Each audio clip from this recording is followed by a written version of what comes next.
Alright guys, Frank Z here. So, out of this mess on the table, got a couple ideas I want to do, mainly with this stuff right here. These two. I once ran a DC motor from the wall.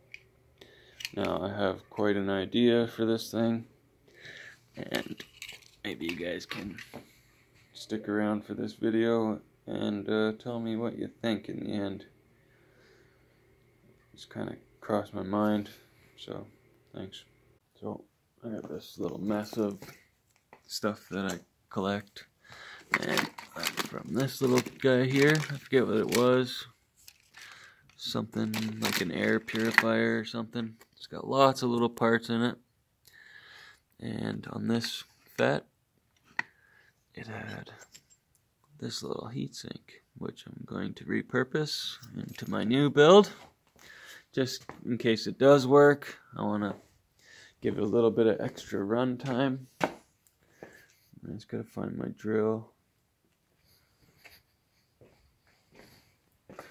This hole in the middle is a little bit small, so I'm gonna open it up a bit. Good.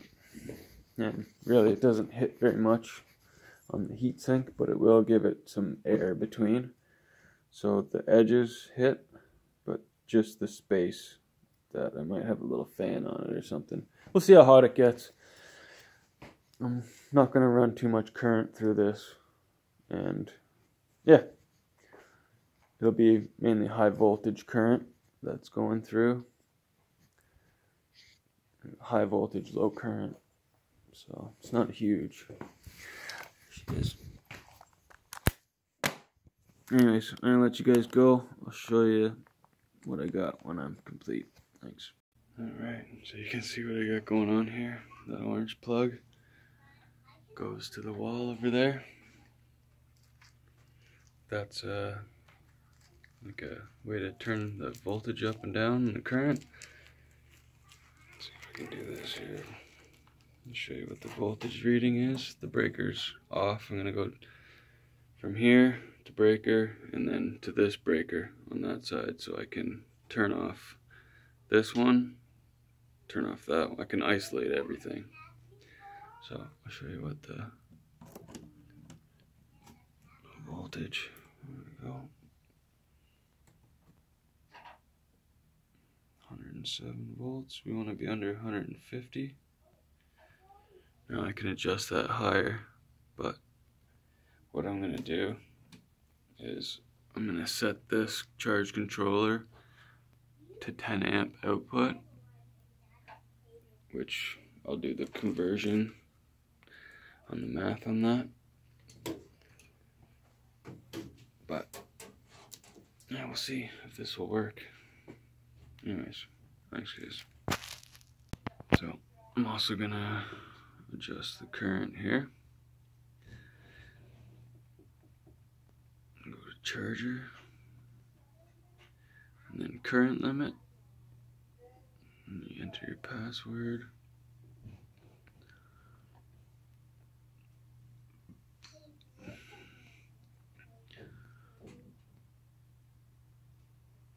So at 120 volts, we'll do the math. Anyways, thanks guys. So this is kind of how I get my math. So 60 amps at 40 volts is 2,400 watts. That's the absolute maximum that can go through the controller from the PV. But we're not going to do that. Now 10 amps at 40 volts is only 400 watts. So that's where I got it set at. And 400 watts divided by 120 volts, so roughly 3 amps will go through the AC side. Now that bridge rectifier, it's rated for 30 amps. The wiring's rated for 15 amps. Yeah, pretty much everything's at least 15 amp rated, so we're gonna try and stay. Let's figure out what 20 2400 divided by 120. So even at the max, 2400 watts divided by 120 volts is 20 amps. So we're not going to ever push that anyways. We're not going to try and go 60 amps off the controller. So I'd be happy with 10 or 20 amps on a day like today that you're not getting much off the solar panels. This is my solution for not having an inverter charger.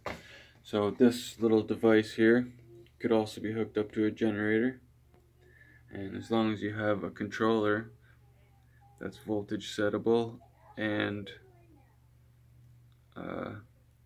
has a 150 volt limit, yeah, and it's probably important that you can adjust the current so you can regulate the current that flows through the AC side a little better than this. This does help, and this also helps. So this will help the AC side and this will help the DC side. Anyways, I might try this out here. Thanks, guys. Alright, guys.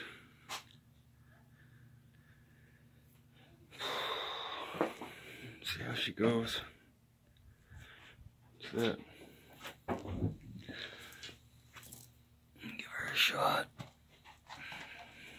So it certainly doesn't sound nice. It sounds like this breaker is going crazy. But we are pulling the wattage. I'm only running that about half full.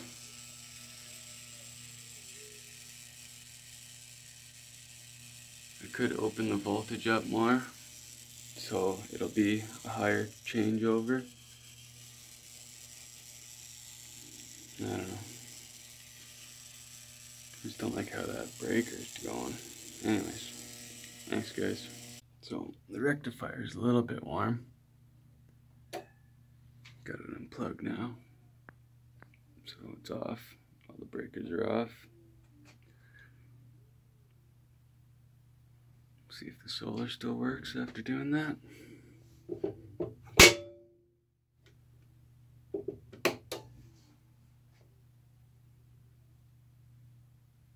Nice. Even though it sounded a little rough, I think it is doable. Now if I open this up a little bit more, it'll be a higher running voltage. I'm just worried, that's all. It's kind of, I should have had a better test site. And I'd also like to check for AC ripple through this setup. Like, we're barely even getting anything right now. I kind of like the 10 amps better than the 2. We'll see. Anyways, tell me what you guys think about this. Thanks.